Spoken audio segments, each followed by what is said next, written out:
Hi everyone, my name is Adrian. I'm from the Naples Botanical Garden and I'm here with my little brother Mason. Hi. Yeah, today we're going to be making coffee filter flowers. So this is a fun craft that is a great way to take up some time and to make a fun little flower that you can use to decorate whatever you'd like around the house. We have some things that we're going to show you how to decorate with, but first let's go ahead and get started, show you how to make these flowers. Okay, so for this craft, the only things you're going to need are coffee filters, markers, and a spray water bottle. So the first thing that you're going to want to do is flatten out your coffee filter. Get it nice and flat. There you go. Tenderize it. Yes, I only get the meat tenderizer. Okay. Next thing you're going to want to do is color it. When you color your coffee filter, try to fill up as much space as possible. The marker is going to move with the water. You'll see what we mean. Mason and I are going to go ahead and color these up however we'd like. You can do designs, you can fill it with color, you can do one color, however you'd like. But remember, it's going to look like tie-dye, so if you do make designs, they are going to move around a little bit. But that's part of the fun of it.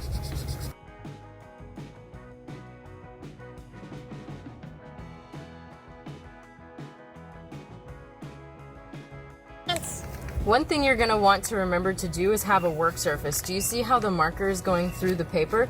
So you don't want to do this on your kitchen table. You definitely want to put something underneath it so that the marker doesn't color up something in your house.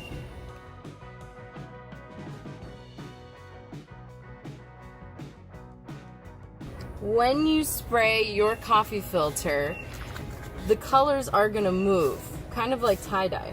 So you can spray it a lot like Mason just did, or I give mine a light spray, and the colors will move on their own.